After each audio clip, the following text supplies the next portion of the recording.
In this video, I'm going to go over and teach you the only skill that you need to learn in 2026 to make a lot of money. I learned this skill 2 years ago, and little did I know it would quite literally change my life. I've been able to generate over $400,000 in cash collected from my coaching business since I learned it, and overall it has just brought in so many positive things to my business and to my life. So if you are anyone that wants to monetize, wants to make money online, wants to start a business, whether that be in person or online, then this is a skill that's really going to help you.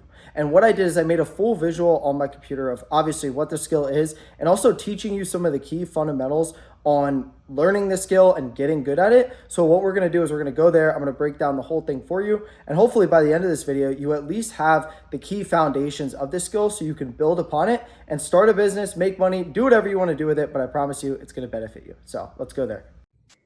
All right, we are at the laptop, and the skill that I was talking about is sales.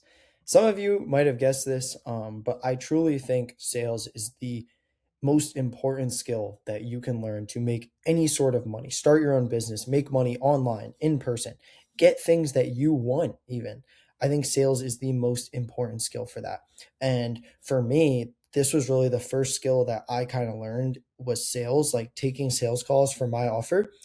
And it taught me so much, like so much that I know now came from learning sales. So what I want to do here is I made a little visual. I want to kind of talk you guys through sales and kind of at least give you a beginner's guide to, what it is and trying to teach you it in the best way possible, in the way that I learned it really from mentors and just from past experience. And by the end of watching this, you should have a good grasp on really like how to actually go about like doing sales, everything from discovery to pitching to closing people, all that sort of stuff. So let's dive into it. All sales is taking someone from their current situation to their desired situation. And you are the bridge from that current situation to the desired situation. So like for me, for example, a lot of the people that I work with on my sneaker reselling offer is people who, want to make some extra money, or they have a passion for sneakers and they want to turn it into a way to make money. So their current situation is maybe they're a sneakerhead, maybe they work a regular job, maybe there's someone in college that's looking to make some extra money. Their desired situation is maybe they want to make an extra 3K a month without working so many hours at a normal job. And my job is to be the bridge and show them how I can take them from that current situation to the situation that they want to be in. Now, this goes for anything. Like this could be like, let's say you want to help businesses make more money running ads. Their current situation is maybe they have their business and they don't run ads, but they want to use ads to make more money, right? So they don't run ads. That's their current situation. They're relying all on word of mouth, let's say. Their desired situation is to add an extra 10K a month in revenue through cold advertisements on Facebook. You're going to be the bridge to that and show them how you can get them from here to here, right? And sales, like it goes even further than like helping someone make more money. Like it can be helping someone lose 10 pounds. It could be helping someone learn how to improve their golf swing. It can even be like a company interviewing you and you selling yourself. So there's so many different things that goes along with sales, but it all comes down to like taking someone's current situation and getting them to their desired situation, and you are the bridge. So broke this up into kind of two sections here, and let's go through it.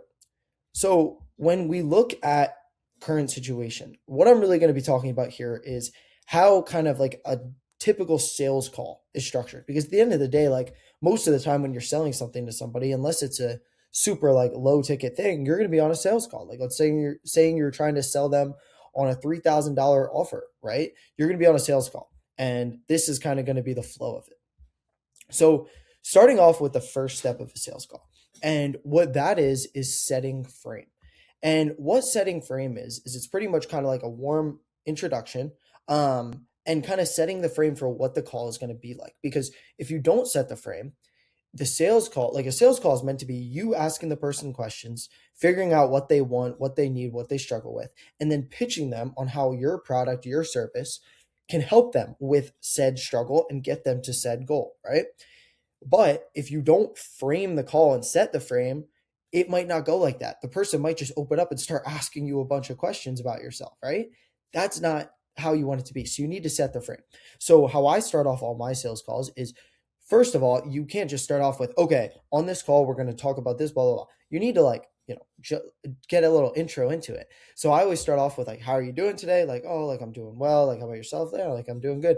And oh, like where are you calling in from? Right? They'll be like, oh, I'm calling in from Arizona. I'd be like, okay, cool. I'm in PA. Right? Something as simple as that. And then once you get to there, that's kind of like if you're just like meeting someone for the first time, you want to introduce yourself.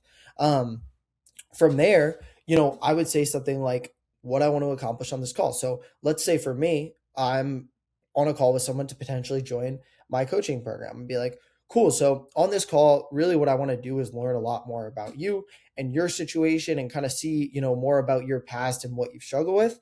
And then really make sure I can actually help you. And if I can help you, kind of take you through what it would look like for me to help you and kind of how our program is structured. And then if everything sounds good, we can get you started at the end of the call. If for whatever reason I can't help you, I can at least point you in the right direction. Just like that. And that's like for me, like what I would say. But depending on what you're helping someone with, like for example, if you're helping a business and you have a service for them, you could be like, so yeah, I just want to learn a lot more about your business, kind of see if it's a good fit and if there's areas where it makes sense for me to help. And then if I can, I'll talk you through that and see how we can get started. Because basically what this is going to do, and then at the end, just be like, does that sound good? And if they say yes, then boom, now you own that frame of the call. But you didn't have to do some complicated thing. You just had to set that frame. So that's super important. Do not forget that, because if you don't set the frame, the discovery will not make sense. So once you set the frame, the most important part of sales, whether you're on a sales call, whether you're doing a webinar, whether you're just going door to door, the most important part of sales is the discovery phase. It's not the pitch, it's not objection handling, because the pitch and objection handling become a lot easier if you can nail discovery. So, the most important part, discovery. And discovery pretty much consists of a couple points that you need to touch on and dive deep into and get information out of the prospect. So these are the points that you need to hit. And why I have the first one bolded and the last one bolded is you always want to start off with pain, and then you always want to end on trust. However, the points that come in between here, current situation, financials, past experience, partner or wife, time, ready to start now, these can come at any point throughout the call. It doesn't have to be in a particular order. But you always want to start off with pain. And really what that is what made them get on the call. So after you set frame and you're like, okay, does that sound good? Yes. Cool, man. So what got you interested in actually booking a call and getting some help from us? Oh, like, I've tried this stuff so many times and, I've always failed. I've lost money in the past. What are they talking about? They're talking about past experience. You could then dive into that. Okay, so you've lost some money in the past. Like, what happened with that? Tell me more. So pretty much starting them off with pain, they're going to automatically go into something like this and you're going to be able to dive deeper into it. Pretty much, you're going to be asking questions based off of what they say to go deeper. Like someone might be like, when you ask them what their pain is, they might be like, oh, my job is so annoying. It takes time away from my kids. And I'm just looking to make some extra money. So maybe I can escape that job and turn this into a full-time thing. Oh, what do you do for work? Oh, I work in a factory, in a warehouse. Oh, does that take time away from like your kids? Like, do you have kids? Yeah, like it sucks. Like, oh, how long have you been doing that? Oh, like, why haven't you made a change? You see what I'm saying? You're going deeper and you're touching on all these different things. Now, some of these points I'll touch on here, like financials. Obviously, you need to touch on financials. Why? Because if they don't have money and you're pitching them, a $5,000 program at the end of the call, like you're wasting all your time if you find out at the end of the call that they don't have money for it. So you need to solve that in the discovery phase. Partner or wife, if you're talking to a business, make sure that if they have a business partner or not, because the biggest waste of your time is if you would get to the end of the 45-minute call and you do your pitch and they're like, okay, yeah, everything sounds good. I need to talk to my business partner. They're not going to be able to reiterate the whole call to their business partner. If you find out within the first 5 minutes of the call that they have a business partner, though, guess what? You could be like, hey, like, whenever we do these calls, we like to have everyone that's involved in the decision-making process on board, right? So you would schedule another call with their business partner. Or if you're selling like B2C and they have a wife, be like, oh, like, how does your wife feel about all this? Like, is she someone that has to make this decision with you if you want to do this or not? And then you would reschedule a call with the prospect and the wife, or the prospect and the husband, right? So that's an important thing. Time. This is a big one. You don't want to, basically, discovery is solving every sort of objection that you can get at the end of the call now within the first 20 minutes. That way you don't waste your time. Like, do they have enough time? Are they ready to start now? And then the last point, which is trust, is if you do your sales right, before a prospect gets on a call with you, they're going to consume some of your content and some of your pre-call stuff. You'd be like, hey, like after watching that, do you feel like you built up some trust with us? If they say yes, like good, you're in the clear. So that's kind of what discovery looks like. And it's the most important part of the call. You need to do this right. If you don't do this right, you're going to have objections at the end of the call, and there's a good chance you're not going to close, or you're going to have to schedule in a follow-up call or something like that, and you don't want to do that. Now, next up is pitch. And a lot of people overcomplicate the pitch. They try to copy this thing into their notes where they go about this pitch every single time. Your pitch, believe it or not, is going to be different for every prospect. Basically, what you're going to do is you're going to take exactly what that prospect struggled with and exactly what they want to accomplish, and you're going to tie that exactly into your pitch, because your product or service is going to be that bridge to get them to their goal. So let's say someone's goal was to make 5K a month and be able to quit their job, and be able to spend more time with their kids, and they struggled with blah, blah, blah, right? So what we do is we're going to help you with blah, blah, blah, and we're going to build up the foundations, and you're basically going to have like a 3-structure pitch to show them how you're going to get them to their goal. Now, obviously, if their goals and what they struggle with don't align with your service or product at all, obviously you're not going to pitch them, because you're not just going to sell something to someone that they don't need. But if they need it in any way, shape, or form, you're going to pretty much tie in exactly their own words of what they struggle with and what they want to accomplish into your pitch. And what do they want? You have it. That's kind of how this works. And that's why I put this arrow connecting these two. Is a lot of people like try to do the same pitch on every single person, and that is simply not going to work. You have to use their own language, their own goals, their own struggles, and tie that into your pitch. And your pitch should be like anywhere from like a 3 to 5 minute thing. And how I like to break up my pitches into like 3 pillars. And after each pillar, you open it up for questions, because you don't want to talk for 5 minutes and they might have questions that come up that they don't want to end up asking because they forget about them. So you want to open it up for questions too. And after you pitch, I always do something like, if their questions are all done, I always say something like this, and I love doing this. So cool. Before we get into like how we can actually get you started, let's say you were to rate this on a scale of 1 through 10, like working with me and working in this program.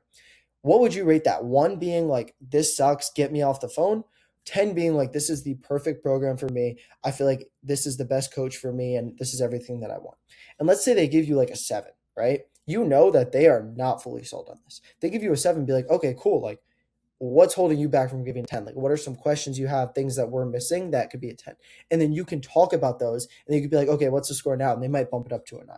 But if you go and price drop on someone that says a 7, guess what? They are not closing. So you need to kind of do that. And that's a good trick to make sure that you have that kind of intact. And then last thing is objection handling. So after the pitch, you're obviously going to price drop. You're going to be like, okay, so to get started with us, it's going to be a one-time investment of $3,000.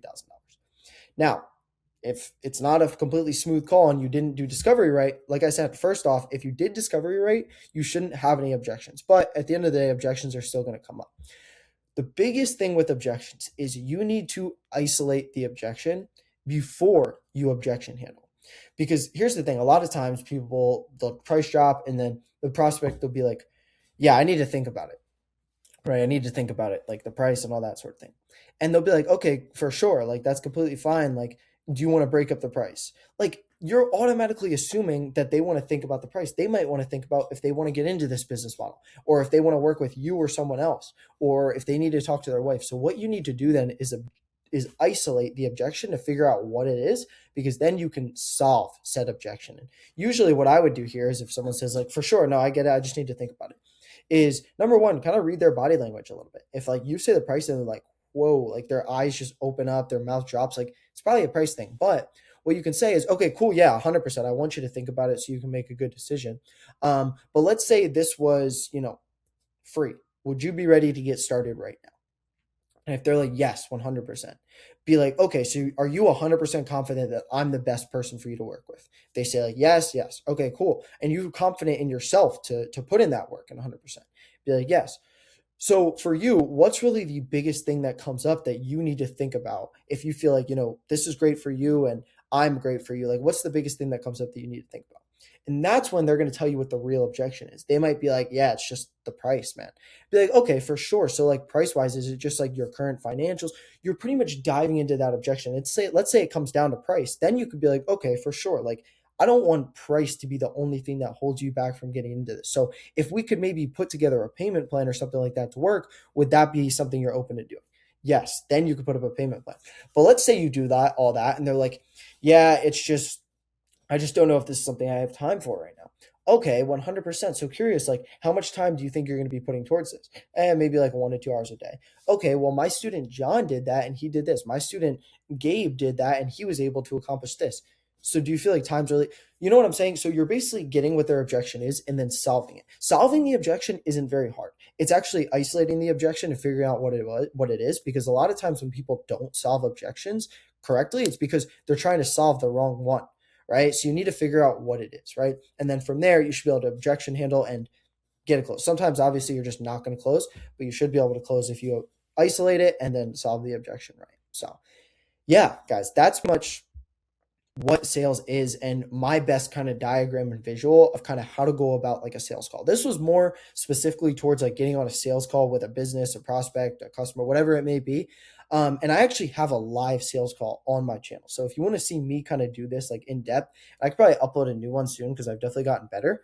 But you can actually kind of see what that looks like. But all in all, like this should give you really good foundations of what sales is and kind of how to actually start it. And it's a great skill to just learn. Like, don't even worry about making money or anything like that right at the start. Just learn sales because it will get you indoors. It will make you money. It will just introduce you to this online money space like very well. Like, it's the best thing that you could learn. So, if you took any sort of value from this, though, please subscribe to the channel. Give this video a like. If you have questions, drop them in the comments. I'll reply to every single what's it called?